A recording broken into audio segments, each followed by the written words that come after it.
So it's 555 on the second. And it was, I did set that as my thing to stop looking at videos. I was like, okay, at 555, I'm stopping and starting to record. So anyways, I'm making choices for myself. So, it's like, God, it's kind of dark. I have more lights on than normal. Maybe it's because I'm turned a little bit.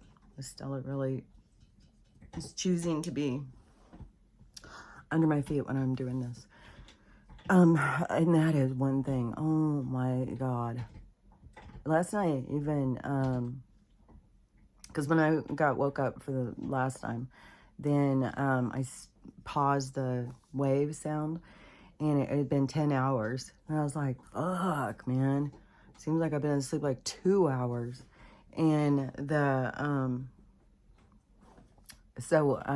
up, it was 5. And I keep cracking up because last time was wild. It was just fucking horrendous, I'm telling you. And Stella woke up like every fucking hour. And they all were waking up, just nonstop. And then when Stella was in her own bed, but the ones that are in this bed with me, which that pisses Stella off because she wants to be in the bed with me, but they all crowd in and there's no room.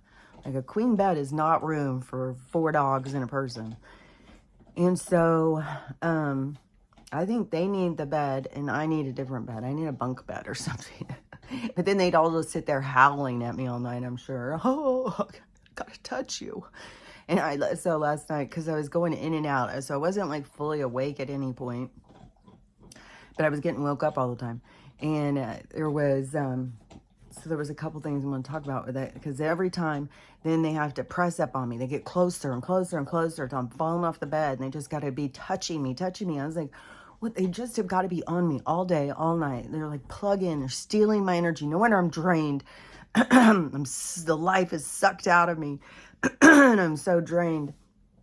Because they just have to plug in and they're sucking my energy out. And then I went into this weird, like, kind of thought came up. And I was like, oh my God, they're just sucking the life out of me. What if I died? What if I just died? What would happen? They'd be stuck in here. They wouldn't be able to get out. They wouldn't be able to eat. They'd run out of water in the fucking first half of the day. I have to fill their water things so many times. It's like, oh my God, what would they do? Would they start eating each other? Would they eat me? Stella would probably protect me as long as she could, but she would probably die pretty quick. I was like, I don't know. It was like it was tripping me out. And I was like, okay, I don't want to think about this. I'm not going to die. I'm going to stay. I've got a job to do. I've got to take care of them. And so, but anyways, when I was going into that whole little vein of thought, it was like, oh my God, that's horrendous. And I also had this weird dream, and I don't know, I was like very much in dreamscape last night, but it was all over the place. It was wild. But there's one, and I'm not sure how, because it was wild. It was like I was going from here to there and there and there. It's about in this one, at this point in this dream, I had come out to my car, which was a different car. We were in front of a store, and I was cleaning my car. And some girl walked up to my car with somebody else, like her mom or something, and stuck her head in the thing to ask me for something. And I said, hey, I'm homeless. I got nothing. And she was like, oh, okay. And she just kept talking. And I don't know. It seemed like she was asking me if I had any weed or something, maybe. Because at first she wanted money or something. I was like, I got nothing, sister. And, so then Stella was sitting in the front seat like a person in front of the glove box. And see, when I quit smoking weed, I still have some. Like I have some, and it's just in a drawer. And so I was like, Stella's sitting in the front passenger seat, and she's sitting there like a person. She opens the glove box up. She digs through it. Then she finds, I don't know how she's doing all this with her paws. And then she pulls out these, it's like this little package with 2 half joints in it. And she hands it to the girl. And the girl was so excited. And I was about to say, well, I'm sure I got something better than that. but the girl was so excited for these 2 half a joints. And so I was like, okay. And so then the girl kept talking to me. I don't even remember, because she kept coming in and out of my dream. But but this morning I was thinking, I wonder if it is that Stella really likes me not smoking or something, like, and that's why she's like, here, take it, please. And because there was another dream, I swear to God, where she had given some out too. And then the way she was sitting in the passenger seat, it made me think, I wonder if this is her last life as being an animal. Because I personally believe that she has gone through a whole, like, a spectrum or a whole life cycle, or however you want to look at it. I don't really know, because sometimes we don't have words that express what some things seem to be. And so if it isn't like like you choose a lesson, and then you go through the spectrum of lives from all these perspectives so that you can learn said lesson from every perspective possible. So you really understand what it is that you're trying to understand. And we come in, like, don't kid yourself and think, oh, well, dogs are different souls. No. Max. Oh yeah, that was the funny thing about Max too. But he just does that. Now I'm like, okay, she's not just attacking him. He is snidey. He is like, I'm beginning to think he's much older than what they thought he was. These feathers where they mess with my eyes, because I'll sit there and think, what's my hair doing? So anyways, but everything's just sitting there chewing the bone. Thank God, because she's up my ass all fucking day, all fucking night. And literally, like, she's got to press right up on my butt. And so she'll be sitting here just pleasing herself, chewing a bone or chewing on a toy or something. Because they have a bunch of these Costco stuff things. Well, if you tear those up, there's another thing inside. So I had no idea. And so she... but she'll go to town. She'll be just sitting there chewing those, and Max he'll be laying there, seeming like he's just relaxing. Then all of a sudden he'll just turn and do that to her, like, get just pissed off, like she's just annoying the fuck out of him. I swear to God, I think he's older. So, but he has a different sweater on that's a little big for him. He got stuck in it while we were sleeping. He's thrown himself, like, at one point he was up crying because it was something uncomfortable, and his nails are like old fucking lady nails, and he will not let me cut them. And it's like, fuck, what do I do? I find a place, but then you got to show your papers so your nail can get your nails cut. I tried putting the thing across his face, whatever those things are called, the muzzle, and he just pulls it off. He goes insane. He will not let me, like, when he cut his eye open, he wouldn't let me he doesn't want you to touch him. He's very much like, he doesn't trust people. And I don't know whatever has happened to him in his life, but yeah, he's a real challenge. So his nails are long as fuck. And I think he's got arthritis. I should probably start giving him more with the glucosamine and stuff, because I think he's got arthritis, because all of a sudden he'll start, like, but it could also, but it's like his back paw sometimes. I don't know. I'm sure he's got issues. And, I mean, he was a street dog, and I doubt he was taken really well care of before that. And but who knows, maybe, hold on, I'm gonna sneeze. But anyways, he has this sweater on that's a little big, and he had himself pulled half out of it, it reminded me of this weird movie I saw that's very disturbing a long while ago. I think it's called Walrus or something. And it has, what is that guy's name? I can't think of his name. But it has somebody who, it has people in it who'd recognize. But this guy, he's all cocky or whatever, and I don't remember, he goes to this rich guy's house. I don't remember what the whole scenario is. But anyways, the rich guy, he's a rich guy. It's like one of these old weird scientists. So he nabs the guy, keeps him, and takes him down to his lab. It turns turns him into a walrus. He's like a human walrus thing, and the way he moves and stuff. Anyways, it was just, it came to my mind when Max was moving around, and I can't quit laughing about it. And the movie disturbed the fuck out of me. It's like, it was so fucking disturbing. But it's so true. That's what these people do, man. They fucking nab you, and then they just take you down to their lair and fucking, wow, let's see what we can do with this one. Like a bunch of fucking creepos. And some they just chow down. I watched a fucking movie. It was like a true story. And who knows, when they say it's a true story, its parts are true. And then they elaborate on the other parts. But so it was this ex-cop, which that could be the lie. And he was ex-SWAT, and he had ended up killing a kid when he was trying to take out a perp. And so then he was like, I can't do it anymore, you know, so he had to quit. So, but then he went into a huge depression and stuff, and he got divorced from his wife and his kid, and he went and lived someplace else. But anyway, so he's there to visit his kid, and he wants to take her to a game. So he takes her to a basketball game. Well, right away when she's in his bathroom, some fucking girl starts fucking talking to her, because they use these girls as lures.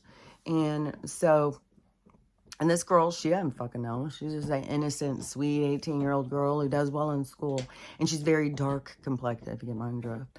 And they really like the dark complected girls. And so, the dad's like, you know, fuck off, lady. And come on, let's go get our seats. So they go to their seats and, sit down, and then they kind of like have some bickering back and forth, because you think I'm a child still. I don't even like basketball. I'd rather go play chess. So anyways, they're talking and stuff, and the girl like, I'm gonna go to the bathroom, stomps off. Well, Mrs. Lurker is like hanging out, I guess, in the stalls waiting for her or something. And so she gets her, and then she starts being like, oh, come up to our, they have a whole fucking, up at the top, one of those whole fucking room things. And whatever they're called, that rich people have. And so they don't have to go sit in the seats and watch the games with the rest of us. They get a whole fucking room with, I've been in one of these before. They have a whole fucking room with a bar. Where was I in that?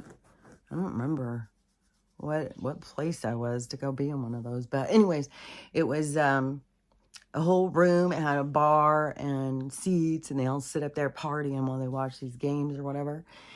And I think the one I was, it was old men. It wasn't like a party one. But I mean, I don't know. Maybe it's in my fucking dreamscape. Who knows? I can't keep straight what's real and what's not real at this point. But what day, like, I swear to God, if I didn't look at the thing and the days and time, I'm fucking lost, dude. So anyways, so they go and say, oh, come up to our booth or whatever they call it. And so the girl's like, oh, okay. So she comes up there, and then they're like, oh, here, you want a drink? And then we'll go get your dad. Well, of course it's drugged. And then, and she's there with her husband, because this is a team effort, because they make so much money off of these, getting these people and selling them for the biggest bidder. And then and the girl is an ex-nurse. So she nabs them, and then their first priority is get them hooked on substances that make them very compliant in whatever it is that they want. And that's a part of the thing. And there was a lot going on in this thing, but, you know, then the dad, of course, is looking. He starts talking to these other prostitutes, trying to find out, you know, if anybody knows anything about this. They eventually find this one prostitute starts really helping him. She's like, really feels for him. But she just works for a pimp, and who is, of course, a monster, as usual. And then, but she finds a girl who was nabbed in the same kind of way. And she starts saying some of the stuff that she can remember, but it was a long time ago. And she's when he says, well, they get you hooked. Then they sell you to someplace far away. And then once she was released, he goes, well, why didn't you go home? And she goes, I did. I went home. But at that point, I was an addict who had been, you know, she wasn't the same person. And so it wasn't I no longer felt like a place that was, she was an addict. She had to get out in the streets and make money and get her drugs. She wasn't the same. And the nurse lady is telling the girl, like, your old life is gone. You're starting a new life now, so you better get used to it. Anyways, but the dad goes and rescues her and stuff, but just is like so much of what really goes on in this world. And you gotta watch out with these women. And this is a real attractive young woman, and that's what they use is the lure. Oh, look, let's go have some fun together. There was one story, I don't know if I told this. This was creepy as fuck. So this girl, she did a TikTok about this, and she said that she was in this abusive relationship, and she did not want to go home. I mean, I think she was at home this night, and he started being a total asshole, freaking the fuck out, so she left. And she went to a bar by herself, and so she's just sitting there drinking and stewing and, feeling sorry for herself.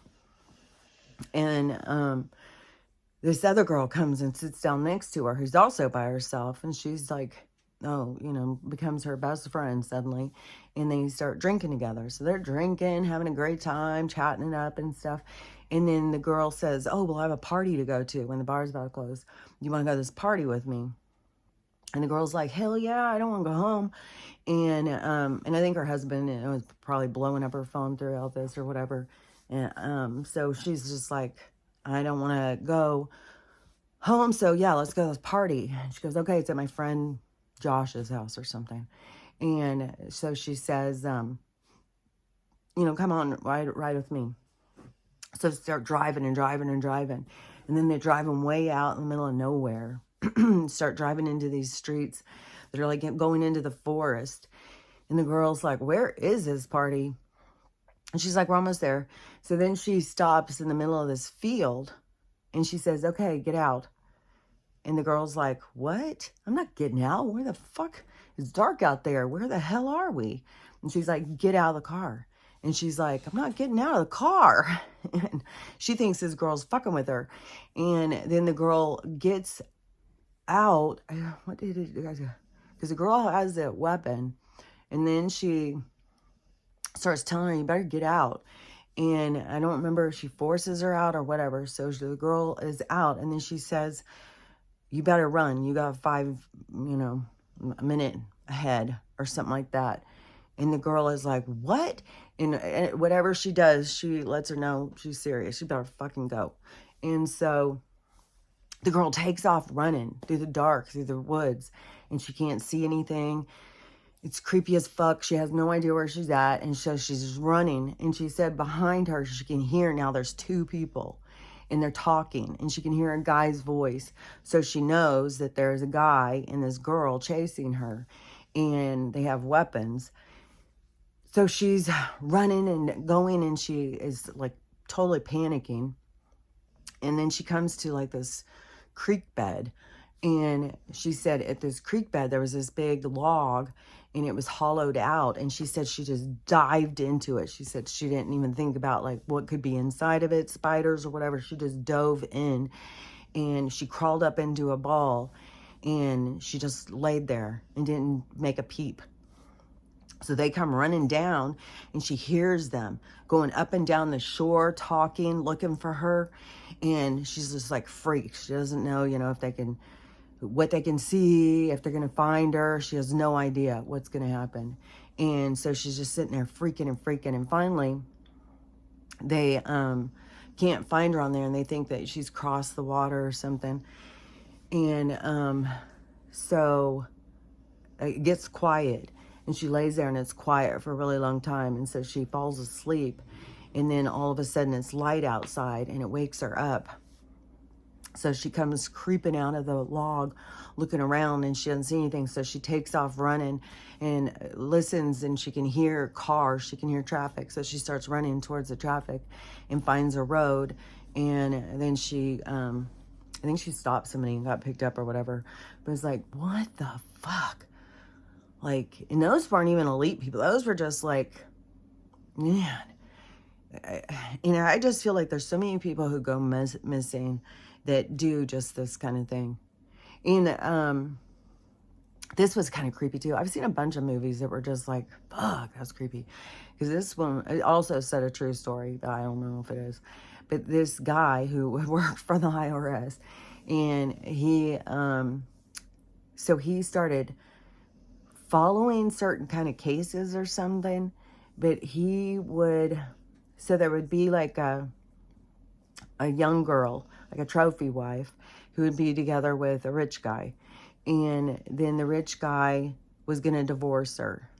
And so, he had a certain type he would pick. He'd always pick girls that were orphans, that didn't have family, didn't have anybody. And so he would go kill their spouse, then show up at their house and then tell them that they had to pay him for his services. And he had this all planned. So he had all this evidence that he would plant to make it look like they had done it. And so he was doing this over and over and over. But then there, of course, was one girl who was like, she wasn't going to do it. She wasn't going to pay him. She wasn't, she started investigating back on him and found him. It was a whole big drama, It was pretty good. But but they prey on certain types of people. That's why the foster program and the orphan program is so detrimental for some of these kids when they don't have anybody, is because they're easy to disappear, and it's what they do. Even, that preacher and his wife, that young girl, because this was a video I talked about a couple weeks ago, and it was somebody who goes and picks up the bodies when there's a crime scene. And so, but she, has an investigative mind. And so she starts looking at the evidence and stuff. And so she said that there was no way, nothing that adds up on this. And so she started looking more into it. And it was a young girl who went out into the woods, and then they found her after this rainstorm and everything. And they found her dead, but there was a whole bunch of stuff about it. Like her backpack wasn't wet, that her pants were on backwards. It was like a whole bunch of weird stuff. And so she, but the person who was the last seen with her was the foster father, who was a preacher. And then the kids had said, well, he went out walking with her and she never came back. And he told the kids, well, she just wanted to walk around more by herself.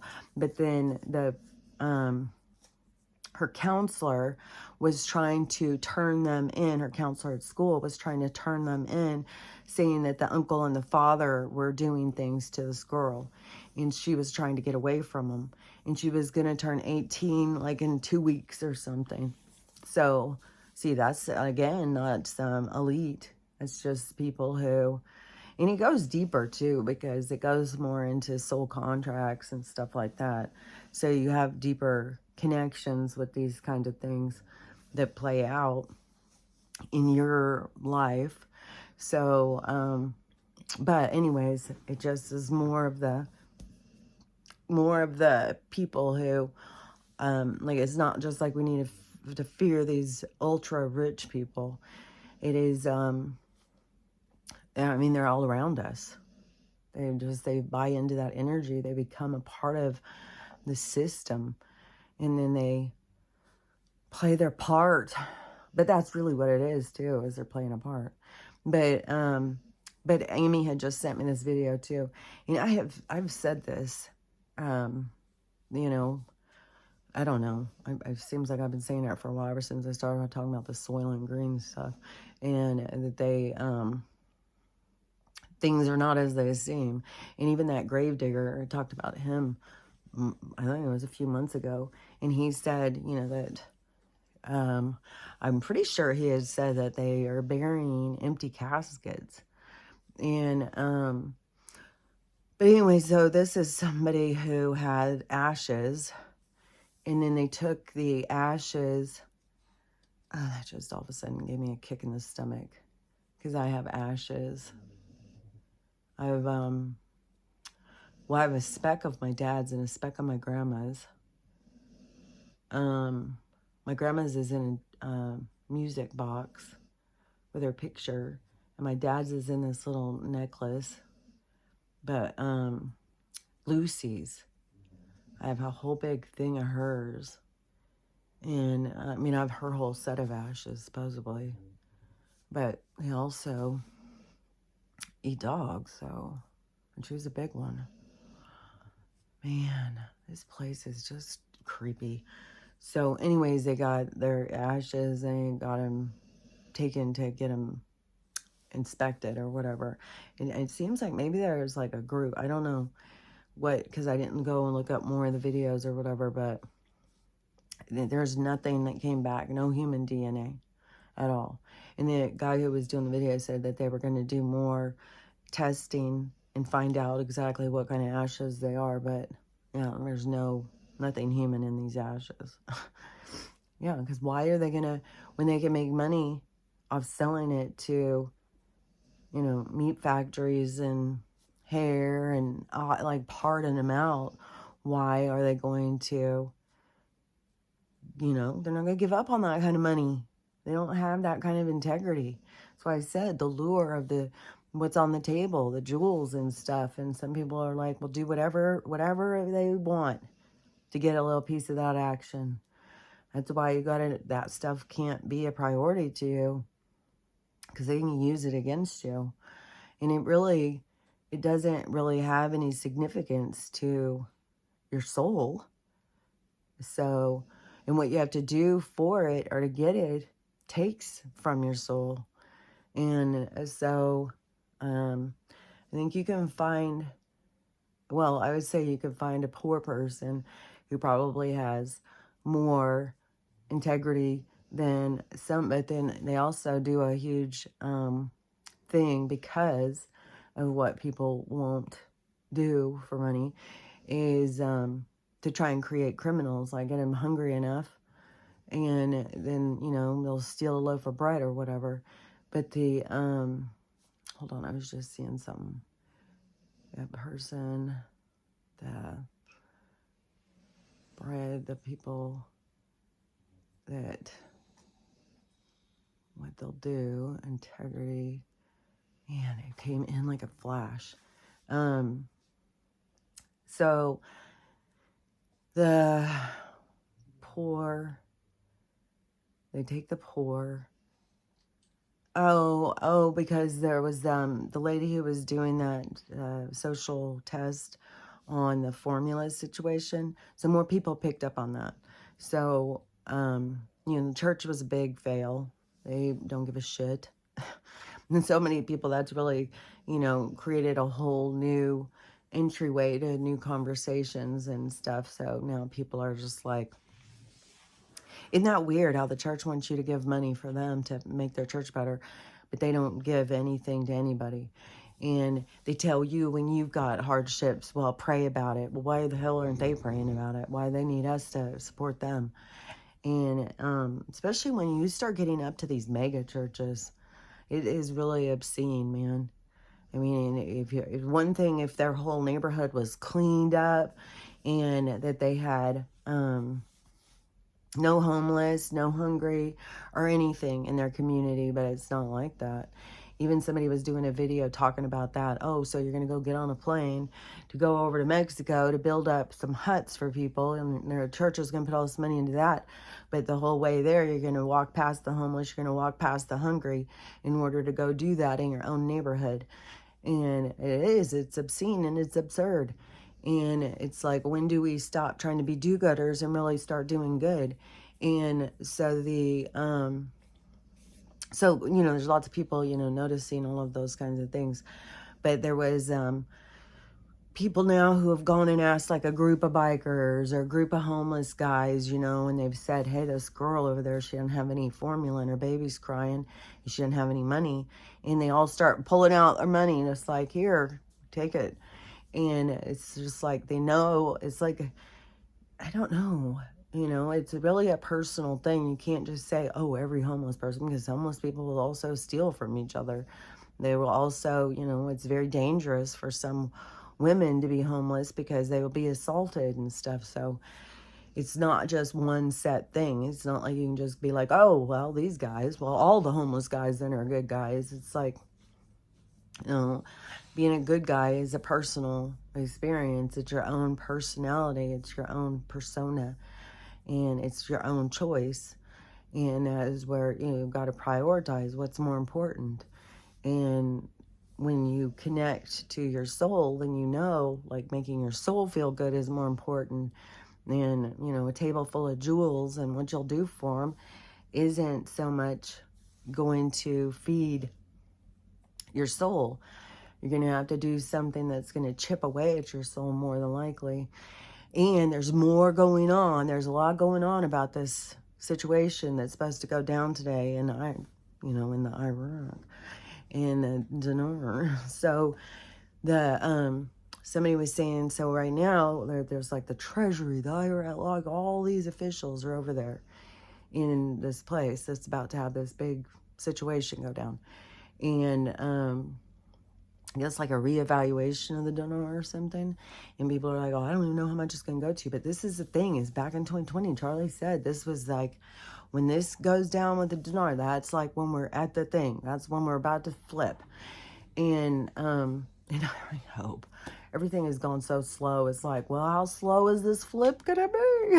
Like, I don't know. Is it going to take us weeks? Is it going to take us months? Is it going to take, is it going to be like this week? Which, so anyways, but this situation is big. And then there's a big thing with the X and the R and the phone that is supposed to, there's lots of them talking that they're about to be so rich and stuff. And, it depends how much you invested in. Did you invest in their jewels, or did you invest? But if you did invest in some jewel, it depends on how much they go up, because everything that is asset-based, asset-backed, that's what's going to go forward. And I've heard more people also say the coin that's a bit is going down. But I heard that a long time ago, because it's not asset-based. But then the more that you find out about this corruption and what they used it for, and what the whole thing was made for and stuff, in the rooms that are at, then you start being like, oh, this is, there's dark energy attached to that. It's not asset-based. It's just like the same thing with the fiat says, so it's not, it's like I've talked about before, it's like, well, we'll get everybody else to invest in it. So it's a pyramid scheme. So it's going to plummet. But these other ones, like the X and the R and the P, that one, has something to do, like the words from the news thing is like Ripple and this, and Quantum, like there's some words that have to do with the news system. And, so that one with the X is like the format or something that they're going to use.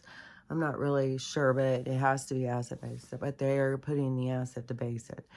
And I don't know if it's because they found it to be more legitimate, or they found that it had a good access point, or I'm not sure why or how, But there's no way that the coin that's a bit was going to go, because it carries evil. It carries a lot of dark energy on it. And that is, so it's going to blow. It's not going to go. And it's going to be exposed for the dirty money it really is. But so it really depends on what you've invested into, in this time, in gold and silver, everything that is a true asset. But just trying to, because even if you invest into land, there's going to be such a re-evaluation on it, which we got so much going on this freaking property of my dad's with man, and the scammers be scamming the people who try and take advantage. And then when it's even your own motherfucking kid, like, god damn, like, fuck, man, like, god. And so many people, they don't feel like they need to have integrity. They're like, well, somebody hurt me. Well, you weren't a good parent. Well, you weren't good enough. So I can do whatever the fuck I want. Well, if those are your choices, that's telling who you are. If you have no forgiveness in your heart for people's mistakes, that tells who you are. And you know, Crystal, just like what you're saying too about this, is people, because it is so much, instead of facing your insecurities, then you're blaming others for how you feel. So instead of being like, oh, well, I feel super insecure about this.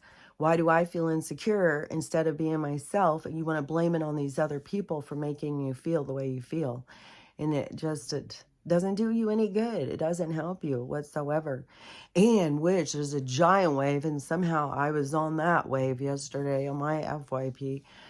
But a huge wave of detransitioners, and they are all speaking out. And one of the things they're speaking out about is the crowd now has disassociated with them. But that one was like purely what I was talking about with that whole thing of people like you join this certain crowd. Because even in the tattoo world, you know, and you have more tattoos and stuff. But everybody around you has got a bunch of tattoos, so it doesn't really make you think like, you know, you have a lot because your friends all have a lot. But that's the thing, is like you start being more like your peer group, and that is where you lose your individuality, really. And so all these people who became a part of the community, it starts with an L and then it has a G and keeps on going wherever it is you want to go, that they became, you know, like a group, and then you could join into that group if you took steps. And but so many of these people, and they see it as going towards God, which is, you know, a minimalist version of finding yourself, because there's no God out there that is, I mean, there's lots of gods out there. There's lots of gods out there. Don't get me wrong on that. But the holy saint of all things that they try and sell us on is, you know, a false entity, a false, not premonition, a false, it's not real. And and to me, it's like all you gotta do is kind of break it down, and it doesn't even make sense. So but anyways, but these people, they feel like, oh, well, you know, now they're going towards God and what's God want for them and stuff like that. When it's like, you're going towards yourself in finding your truth. And so many of them are like, I was so insecure about, I felt so uncomfortable in my own skin. I felt so uncomfortable with who I was. And so then I thought, well, you know, I need to change genders. And a lot of them, they were very comfortable playing along. And then they were all on the T, and which just fucks your system up, man. And but that's what these fucking mad scientists do. And so they so then they at some point, then they start being like, you know, this isn't who I'm supposed to be. I'm supposed to be learning to, you know, love myself and to be comfortable as my own self, not trying to, because they could never find what they were really looking for. And that is the truth, man. That is the real thing, is that when you are uncomfortable with who you are, you got to face your own insecurities. And your insecurities are something that you're dragging from life to life to life. And so when they're coming to the surface, you got to face them, not try and hide from them. But in this world, and they create another way to hide. And then you get a whole group to join in, and then you want to, then you want to be a part of the group. Excuse me, lady. So then you want to be a part of the group, and then you join in, and then you go however far. So many of these, a lot of the ones I was seeing were transitioning from that they were born a girl and they became a guy because they were on the team. And then they, so now they're switching back to be a girl again, which their voices are a little, but my voice is a little, so the, So anyways, but they have, and you know, another thing I noticed too was something must happen when you're on the tee to give your, gosh, Stella, excuse me, give your face a more masculine appearance, because all of the ones, and I'm looking at them and I kept going, they really do kind of look like guys. Like when they were first started talking, I was like, are these guys that are girls that are trans? Like there becomes a point in this transition where you cannot, there's like a vagueness. It's like, well, they don't exactly look like a boy. They don't exactly look like a girl. They look like this, a transitioning person going one way or the other. And a lot of these girls, they had grown facial hair and everything. They were going around like they look like a fella. And I don't know, I didn't hear them all talking about bottom surgery, but they were talking about top surgery, and lots of them had top surgery. Man, what do you even do if you've had bottom surgery? Oh my God. Man, they just fucked with these people. So fucking, it's all this fucking mind control thing. But anyways, but they all had gotten mastectomies. And so I don't even know, like, does it really matter? Like, you can live with a mastectomy, but they're all young. And then you think of, like, what does this do to their hormones? Because I know that was a big part of what it is, why they wanted to get so many people to transition, is because then you can no longer naturally procreate. And so I don't know how that is going to affect them. I mean, it would obviously affect their breastfeeding, because I don't know that they do transplants at this point of milk ducts. But then also, once we go in the med bed, supposedly everything, when you raise your vibration in those things, it goes back to more your natural body. So it would fix a lot of those things that were, messed with by them. So if they took their breast tissue and their milk ducts and stuff, so then it will go back and put them back in.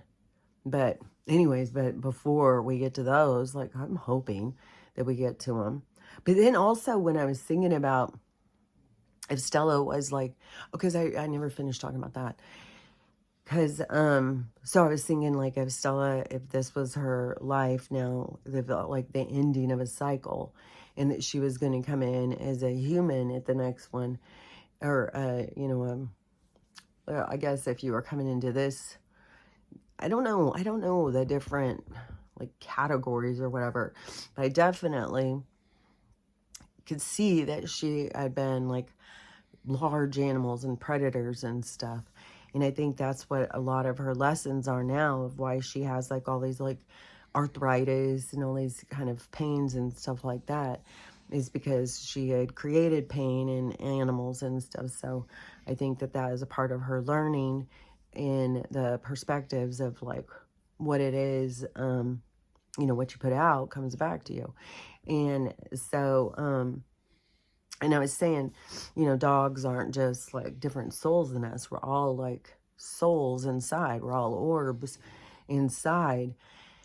Even like if you were to consider like a Draco or a reptile, is like some of the really old ancient, the Pleiadians, Lyrians, like if you were to consider some of these really old beings, they're still in that, whatever they represent themselves, whatever the vehicle is by appearance, inside the power that is pushing them is the orb, and it's their energy source. And the energy source, as it evolves, can then become whatever it is it wants to become. And that is kind of what we are at this point in time learning. Even if there's souls that have already learned it, it's like, to me, the ones that have already learned it, it catches on quicker. And the other ones, they stumble a lot more through the information, because it just is so outrageous compared to what you've been indoctrinated with. So it's like, how can that be? How can that be? And so many people are so caught up in the indoctrination and the programming that they can't really see past that. So they stumble through the information and keep themselves in limitation. But there's souls that are here that have gone through this process, I believe, prior, and so they go through it more seamlessly, and they play the part of like a role models, so the other people can see like, oh, this has got to be for real, man, look at what's going on here. And so anyways, and I don't know, because it seems like to me that at some point you wouldn't even need the med bed. Once you get in your own vibration, in your own state of consciousness, that you can evolve yourself into what it is you want to be. And you can look how you want to look.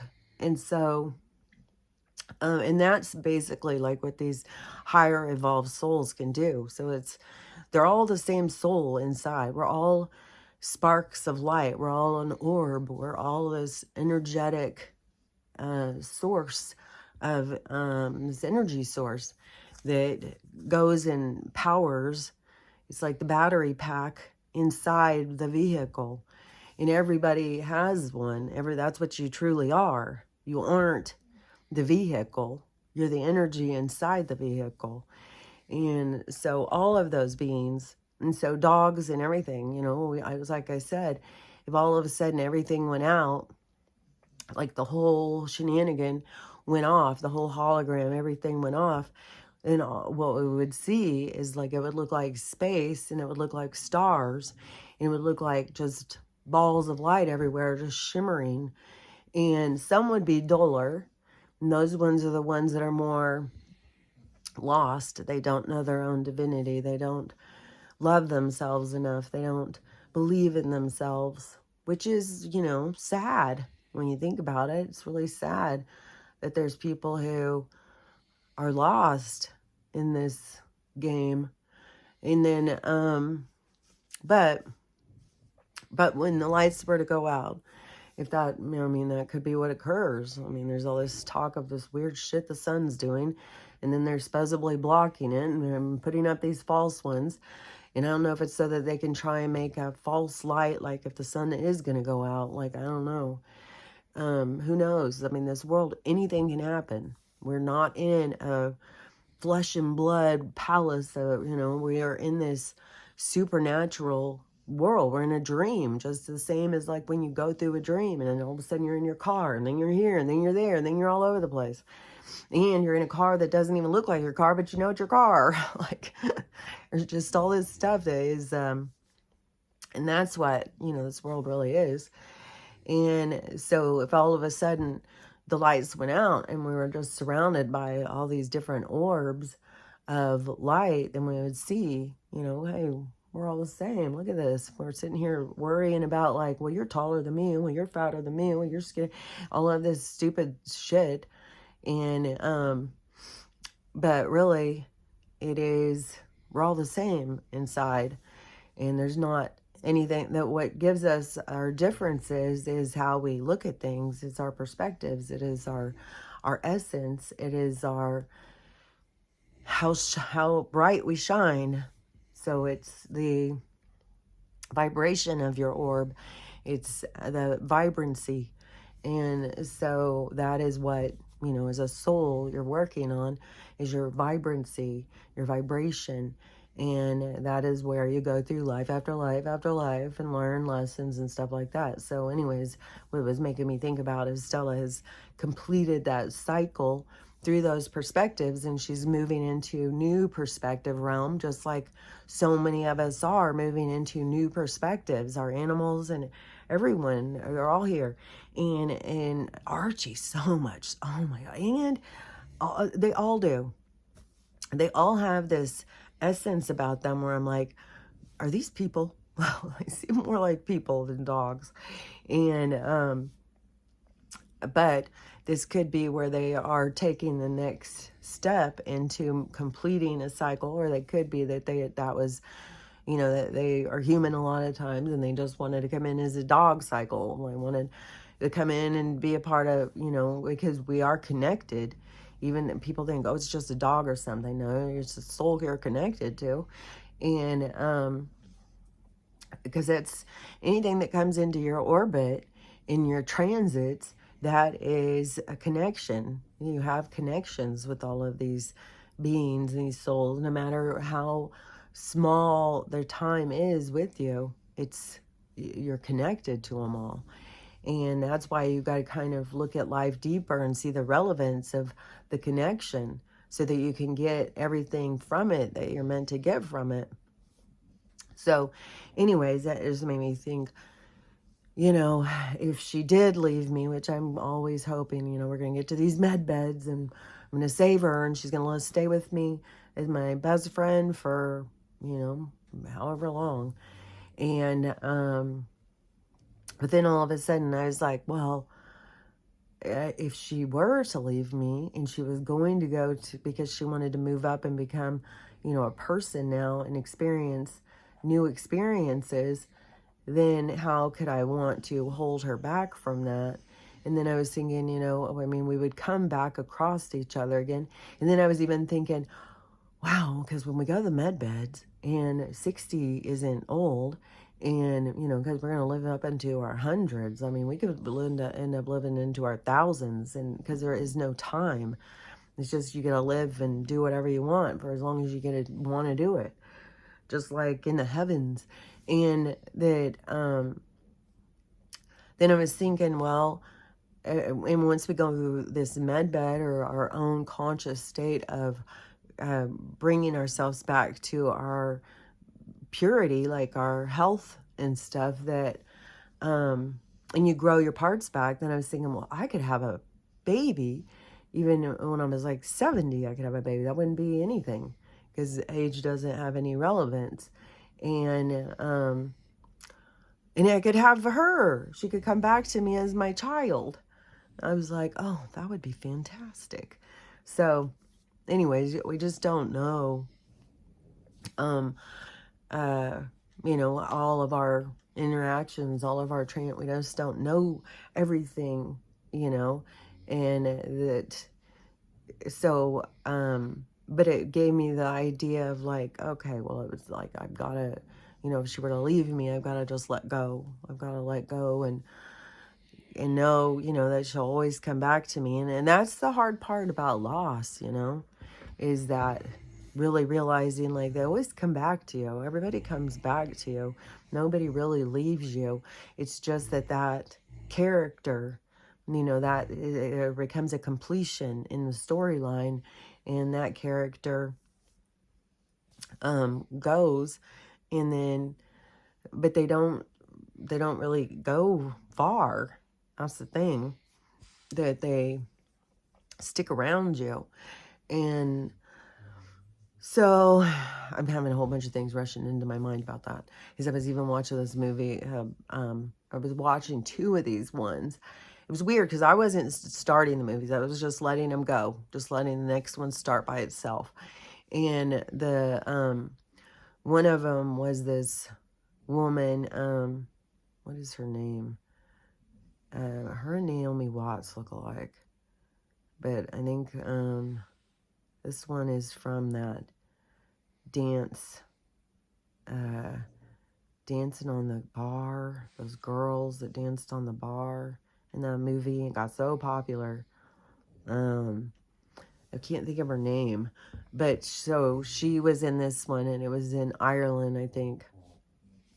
And her and her husband had split up, and they had a daughter, and she was bringing her daughter out to see her husband, and so it was this whole supernatural one, and it was really kind of creepy, this story, because the girl, she was born sickly. She was super sickly. So, and in that one old story of the one lake, where it said that these tribes would go when they had a child that had something wrong with it or sickly or whatever, they would give it back to the water. And so this lake is full of like all these dead babies or whatever. So anyways, but this was the same kind of thing, this old Irish thing or whatever. And so that was like, so they were giving the dad was giving her back to the water. And I think the dad was a preacher too. And then I don't know if he was he regretted what he had done, or some of this stuff, like, because I miss a little bits, parts here and there. But so he got the whole congregation, because then he was like, well, if I give the water, the congregation, then they'll give me back my daughter. And so he got all the congregation to believe, well, you don't really die. You just go to another place, which that is true. You just go to another place. And so he got all the congregation, and it was really creepy. Oh, it was in Wales. That's where it was. And it was these tall, tall cliffs. And I think he went way down to the water. And so all of the people were jumping off the cliff into the water. And then his daughter came back to him. But she didn't come back the same. She came back with something attached to her. And so then she was kind of evil, and the animals were dying around her and stuff like that. So then he decided he needed to put her back. And then she killed him. And then she had a little brother, and ended up her little brother put her back. And now her little brother is an old man. And he was the one who was telling this story to this lady, because her daughter has now disappeared. And this girl is like taking over. I don't know. There's a whole creepy thing. Like I said, I didn't see the whole thing. I was up doing stuff. And so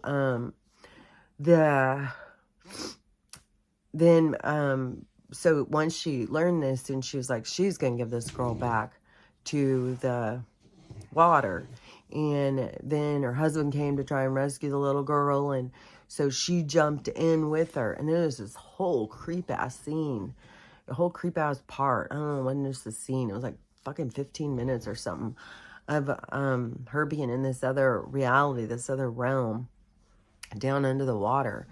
And it was creepy as shit. And so, but she did save her daughter, but it ended up that it killed her, and then she became a ghost. It was really creepy. The whole thing was creepy as fuck. And I've seen this movie a long, long time ago, and it was creepy as fuck then, too.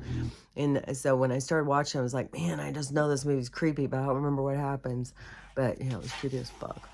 And then this other one started, and it was this movie about this author who, her son was trying to get her to go outside, and she didn't go outside, so he goes outside and he drowns.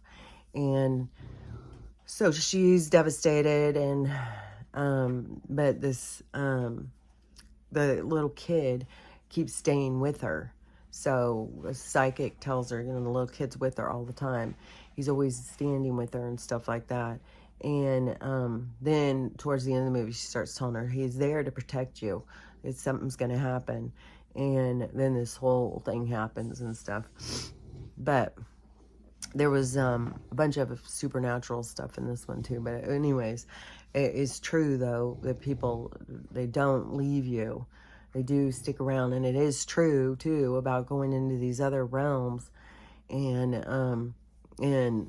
I don't know, guys, the one that she went to, it seemed like hell to me. And then, especially once she was dead, and she didn't know she was dead, because that's also true. And so she's trying to get into the house, and she can't open the doorknob and stuff. And then it's like she becomes kind of depressed. And then she hears the other girl who was the one, she hears her crying, so she goes in to help her. And then she just becomes her and that girl are just laying on this bed. And the girl's crying, and the mom's holding her, and the mom's finding peace. But there is a whole part of your healing. You have to do this healing. That's what the whole thing about the purgatory or the gray halls or whatever, this healing kind of place to me, it's like in the in-between, because it's not down in the depths where we are. And but it's not up in the heavens where everybody wants to go to, where everything is easy street, where we all come from. And then we know, like, oh, something's better than this. This is rough, man. What are we doing here? Why are we here? But we come here because then we go through experiences that have the opportunity to teach us. But then so many people get caught up in being lost that they forget what they're doing here and they don't use it to their benefit because they are disconnected from themselves. Because once you connect to yourself, then you can see. But then you start connecting to yourself. You have all these people like they think that they're connecting to something outside of themselves still. God's telling me. It's like you got to connect to yourself. You got to find you in all of this stuff. Not looking outside of yourself for a savior. Not, let's see if this is going to fall now. She's pulled off of it. This whole thing. They're so rinky-dink too. They're all, so,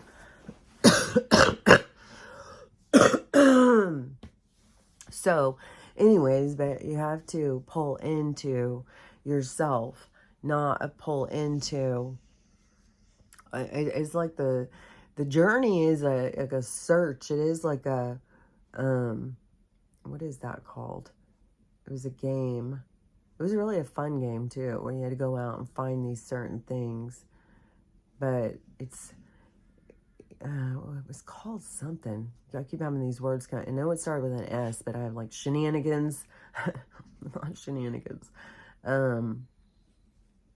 But anyways, a game where you would go and look for these certain things. So you had to go find, man, I've got all these words coming in my head. So you have these, to go out and look for this, these things.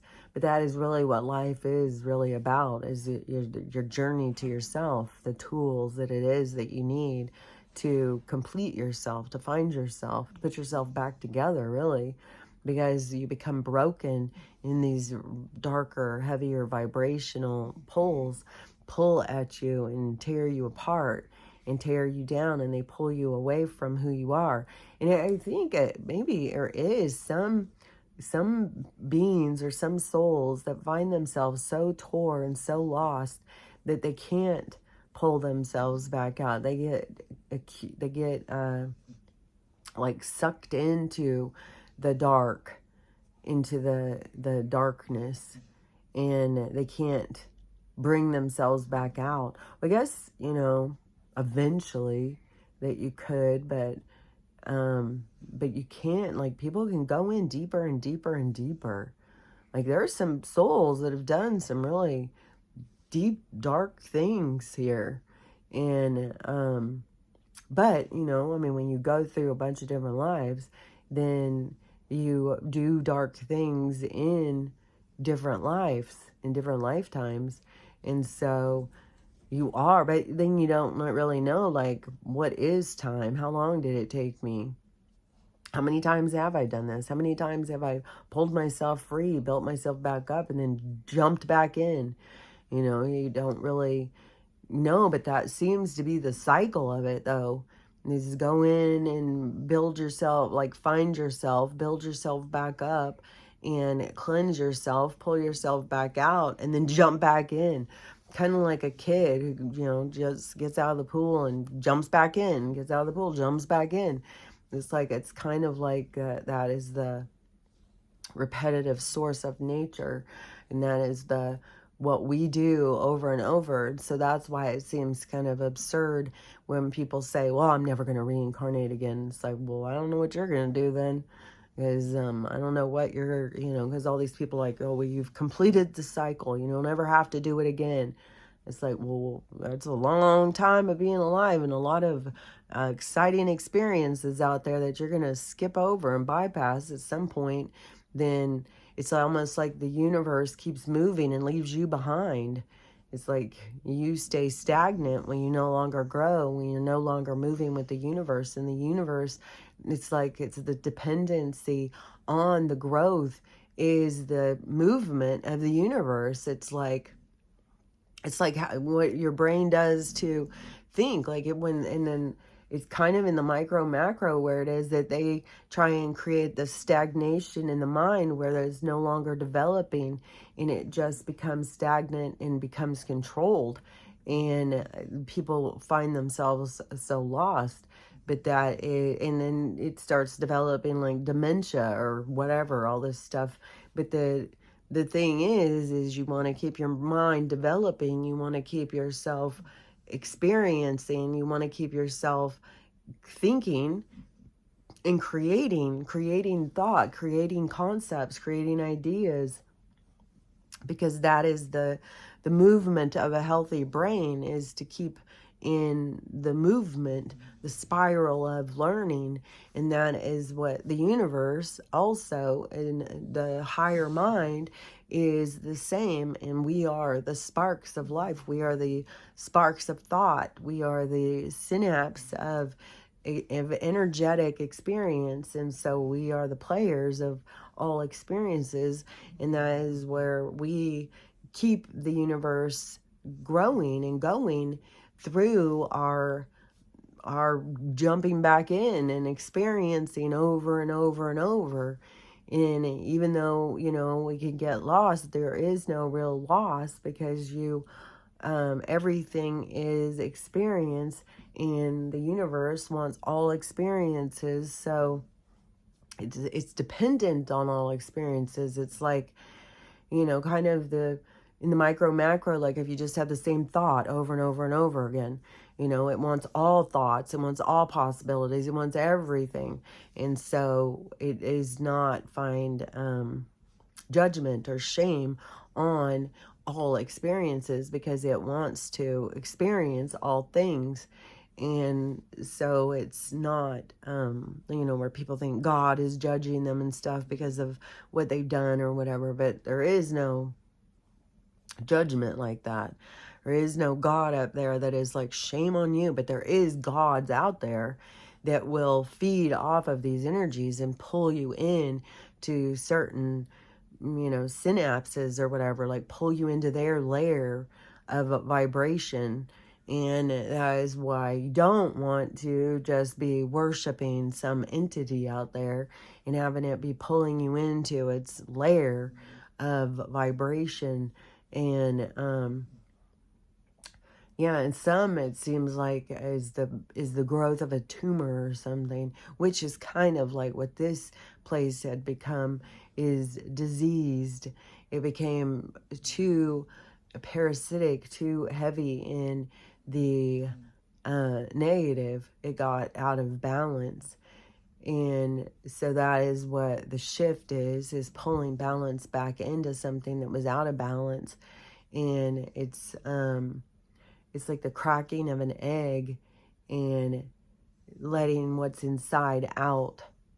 And that is what is kind of occurring in the micro macro at this point in time, is the cracking of the egg in order to let it out. The cracks in our world, in that is like our view of the world. It's like our vision of things, that is the creation of the what the prison is your creation of your own prison.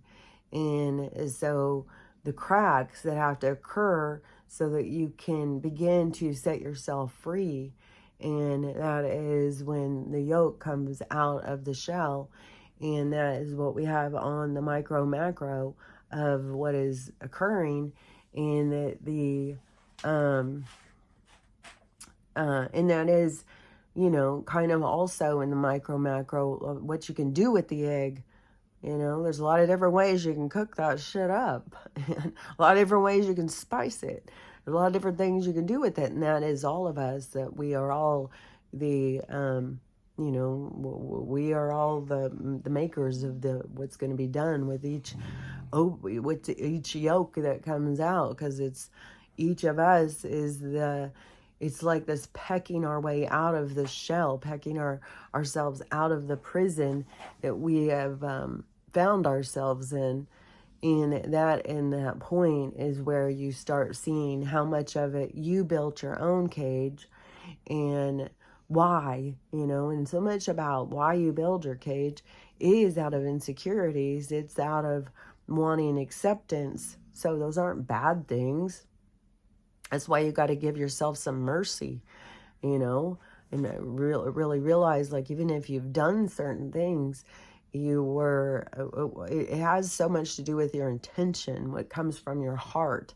And that, you know, even in the darkest of hearts, there's a purity inside, but they have, you know, it's like the crust, got some crust on their shell. And so, some mold, some dirt. So anyways, but that's what we're doing, is cracking ourselves out. It is the rebirth, but it's not just the rebirth of a new planet. It's the rebirth of a new atmosphere, rebirth of a new experience, but we are also rebirthing ourselves as the new part of yourself. And even if you've done this, you know, 10 times throughout infinity of existence, then each time you are a revised version. You don't go back and be who you were before. You're a new version of yourself over and over and over.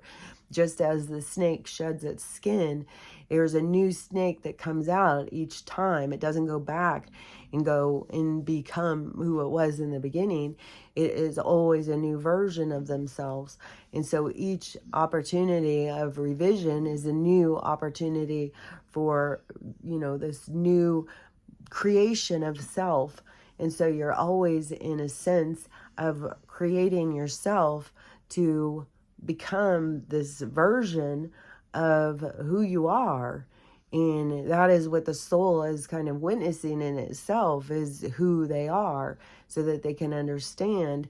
Because when we are all just like out in space and time, and we are all just a bunch of orbs looking at each other, so what are we doing here? Who are you? What are you? What are you? And what am I? And that is the whole concept of putting yourself into an experience so that you can understand who and what you are. Because otherwise, you know, you're just a spark of light that is sitting there trying to understand, like, well, what do I do with this spark? And well, that's where we go in and we find out. We go into experience so that we can find out what we do with our spark of light. And we become the experience, the experiencer. And in the experience, it develops you, and you begin to take form and become something. But every time you become something, you're always starting over on yourself. You're always becoming more. You're developing more, just like if you were, you know, in technology, when you're writing code, they just don't throw away the old code. You just add on new code. And so that's what we are developing ourselves and writing new code. We're becoming more and more and more all the time. So anyways, at this point in time, when the eggs are being cracked, that we are coming out as this new revised version of ourselves.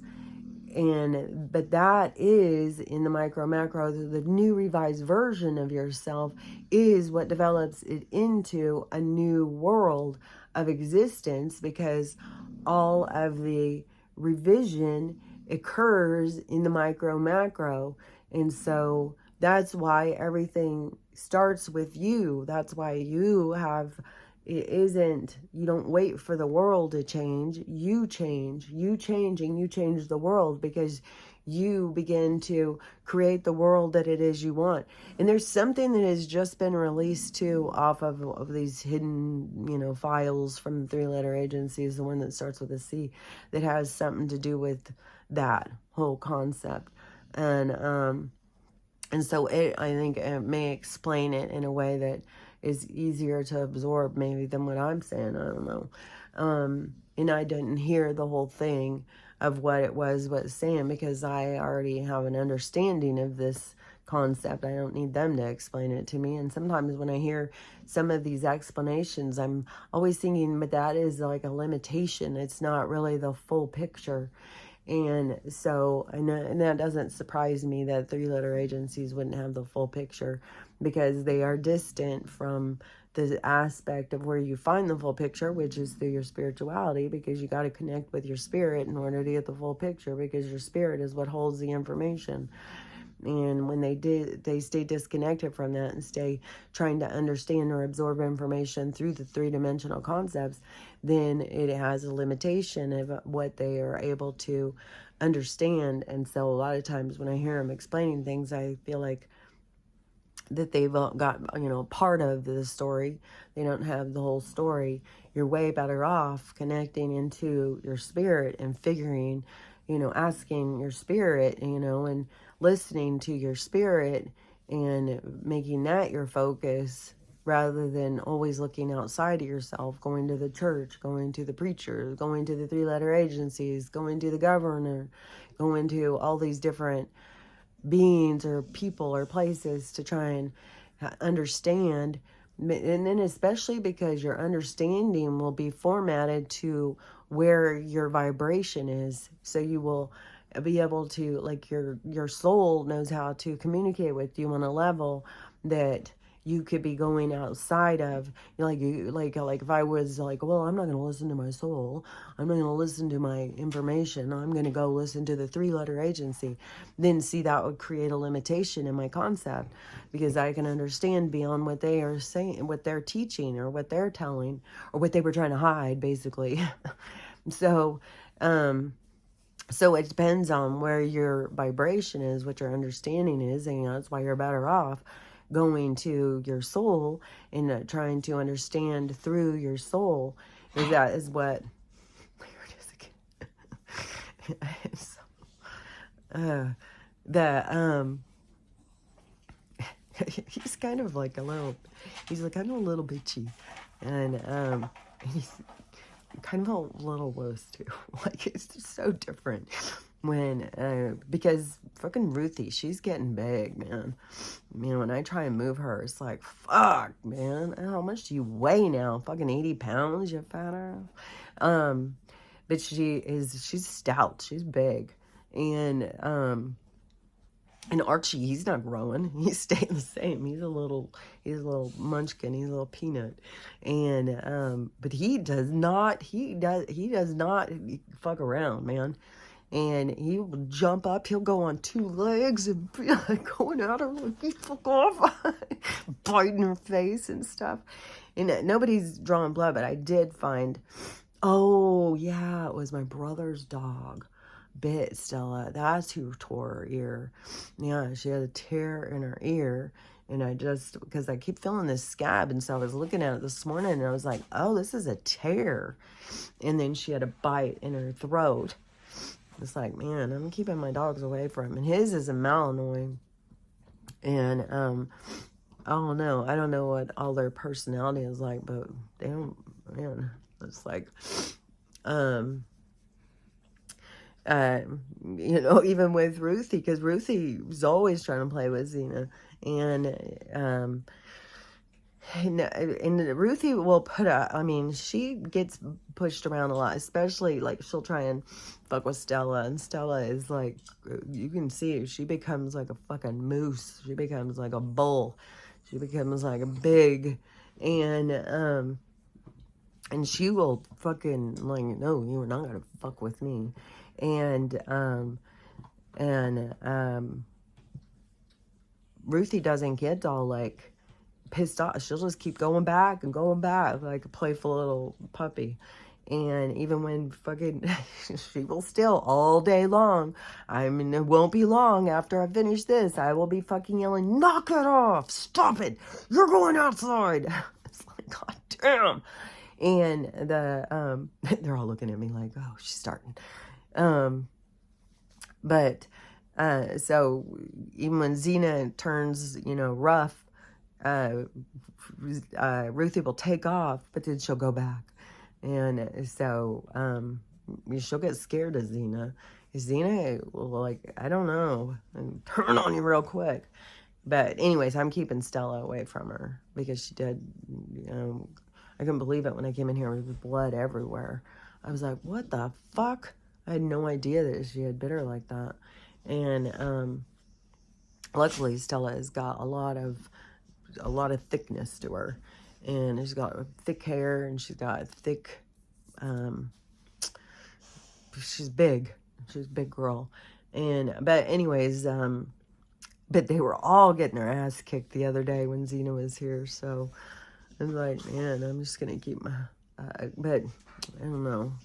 You know, Archie still like sick off, he's limping back. Like, she gets like, she turn quick and turn like, I don't know. But even that other day, because Ruthie's out there playing with her, and then my brother's been down trying to hook on his trailer to his truck, and Ruthie jumps up because you're down low. She's got to jump up, and she wants to get up in your face and sniff you and kiss you, and it drives me insane every time. Like if I'm doing anything, and I lean down, there she comes, and but when she did it that day to my brother, Xena comes in from the side, knocks her across, and when she fell back, she hit her face right on the trailer hitch. That's all healed now, but she had this big, like, you know, looked like a ball, and a chunk out of her head, but she's all healed now. And I don't even remember what she's always got. Poor Max is always getting his ass kicked all the time. But Archie, he stands up for himself. He's a ruffian, and he goes on 2 legs. Like, I can't reach you if I'm on 4, but I can if I'm on 2, and I'll fucking fight you. So he's cute as can be, though. So anyways, this will be our day. It's every day. It just starts over and over and over. So, oh, yesterday I made the best soup. Oh my God, it was so good. It was, I was thinking, was it butternut squash? But I swear to God, it wasn't a butternut squash, because aren't those like this shape? And this was like this, but then it goes out like that. And I've got some acorn squash too, which I was thinking, I like this recipe I saw when you make these pumpkins, and then you put in custard. And so instead of making a pie, it's an old recipe for putting a custard inside and making a custard inside the pumpkin. And so now I was like, I bet I could do that with the squash, because I was even looking up with the acorn squash muffins. And so I was like, oh, they're kind of like pumpkin. So I may make one into a custard and see how that turns out. But anyways, I've got one more of these other squash too it's like this round part, and then it has like this longer part. I can't remember what they are called. But anyways, but you cut it in half, and then you bake it. And so you just put some oil on it, which all my oils, now I'm just like, what the hell is this shit? Because they're all like freezing. It's like in the 20s probably in my kitchen area. But still, the oil. Oh, and I also had this really trippy thing happen yesterday. I'll tell in a second. But the oils are all like going hard, which I'm like, okay, I don't know what this shit. So, you know, all of our fucking shit is all just not what they tell us anyways. But these are all like olive oils, and it's turning into hard. But anyway, so I cut the squash in half, put my hard ass fucking oil on there, and then just baked it. And I think like 350 for like an hour or something. And then it was super, super soft. So then I scooped it all out, and I put it inside the Instapot. And then I put a whole carton of bone broth in with it. So I put the whole thing and then cooked it for like a half hour. And then I, you know, the little thing that just purify, or, you know, whatever it's called, the little wand thing that, and then it liquefies it. So there was no hard chunks in it. And then added some half and half and some cream and some salt. Oh my God. It was so freaking good. And I have cream because I had bought cream to make whipping cream. And I had made some whipping cream.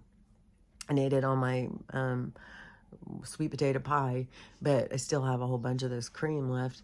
And so I put some inside. Not a whole ton. But I put some half and half and some of the cream. So maybe like a half a cup of half and half and a quarter cup of cream inside the soup, and then swished it around more. Oh my God, it is so freaking good. I'm so excited because I have some left for today. And I gave some to the dogs too. It was really delicious. And then I'm going to make it again because I have another one of those squashes. And then I'm going to do some other things with those squash. But so this other weird thing that happened. So I have this shelf, and it is, these posts, and then it has these shelves, and then on each shelf, in order to put it where you want it, you have these little clasps. And so these clasps, then you put the shelf on, and then it stays at the place because it like holds it in place. And so I made this shelf when I was unpacking all my stuff. So I made this shelf, and two of the little clasps, will you stop doing that? Two of the little clasps were gone. I was like, oh, fuck. And I was like, God dang it. So I tried to make this, rig it with, I used duct tape and all this stuff, and it just kept on going. It wasn't working right. And it was driving me crazy. It was irritating. It'd been going for like, I don't know, weeks now, where it was all wonky.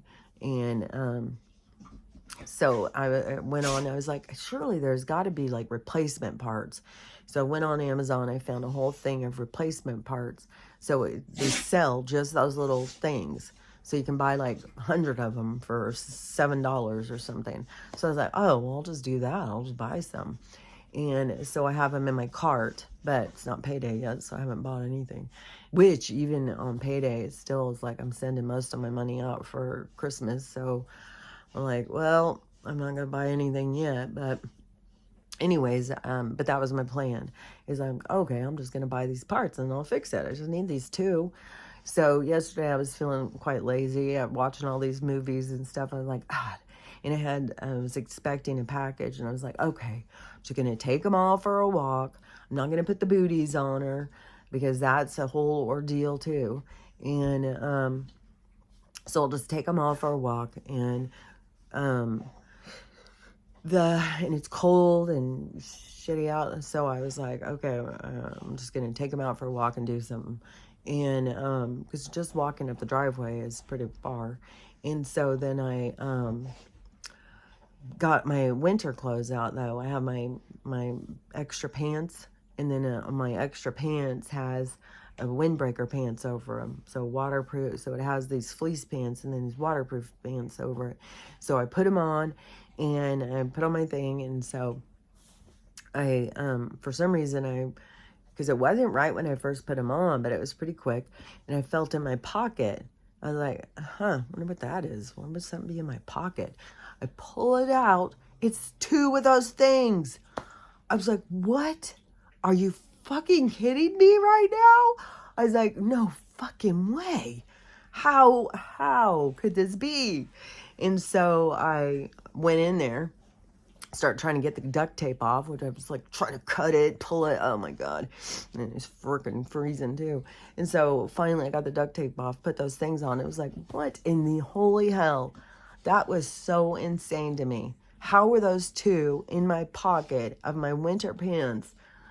Like, what? Because I had worn those pants all the time at my mom's when I first moved into there. And I don't know. It's the weirdest thing. It was just like the universe gave them to me, and it was like that I went to go take them for a walk. I was like, oh, here's a little gift for you. Here's those two things you're looking for. I was like, oh my gosh, what in the hell is the chance of that? There's no freaking way. I've had those in there for 8 months or something. I've worn those pants a bunch of times, and I've moved them, I've folded them, all this stuff.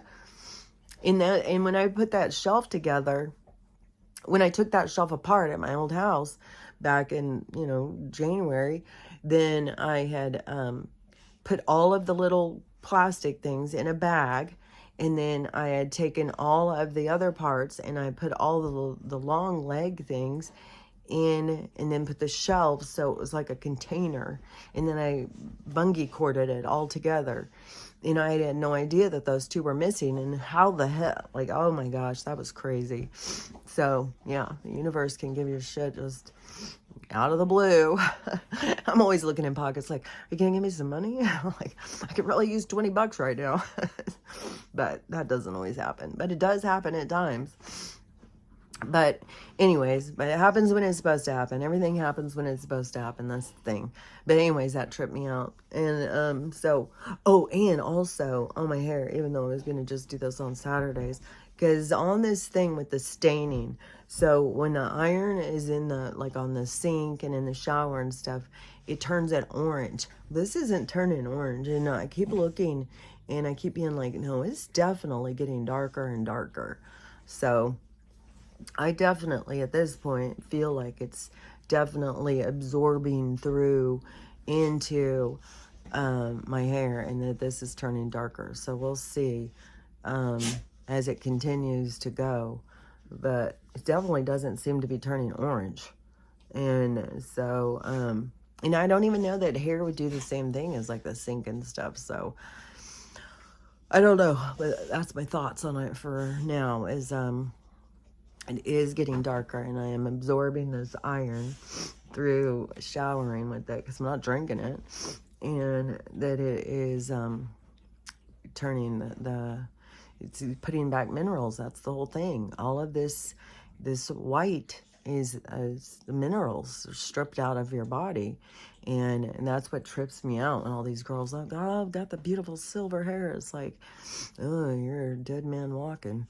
So anyways, that's what you got to consider is, you know, your body's telling you, your body's showing you, like, something's missing. What's this? And and this is minerals. And one way, you know, is because when you start taking minerals, it starts changing. But another thing is when you don't, and you continue on that path, all of a sudden then you've got none in your bones, and they start having problems with their bones. Oh, here comes the beast. See? Look at this. Look at this face. Look at this. It's such a beast, man. And she's getting so huge, and she always wants to be just like right up on top of me. And that is aggression. When they even though if they don't know, it's like you can't let them go and do that. I learned that in training, is because it is a dominance. That's what it is. Not necessarily an aggression, but it's a dominance. And her tail's wagging the whole time. Let's see if I can show you her little beast face. There she is. Oh. So, see? She's always describing kissing me a lot. Oh, my girl. Okay, that's enough with the kisses. I have the tongue cleaning of the fucking... God, they all love me so much. Even when I'm screaming and yelling. Like, stop! I feel crazy sometimes. So, anyways, but that is, that's where we're at with this day here so far. So far. We're going into a normal day. The day, oh my gosh. Okay, so, but, you know, I'm excited to see what this day brings us on our financial front. So we'll see what happens today, and we'll talk about it tomorrow. But just remember, throughout all this stuff, you cannot go wrong learning how to love yourself, learn how to love everybody else, and learning how to have the day you want to have. You just can't go wrong, I'm telling you. So anyways, let's see what this day brings us. Let's have high hopes, and we'll talk about it tomorrow. So I'll talk to you later. Bye.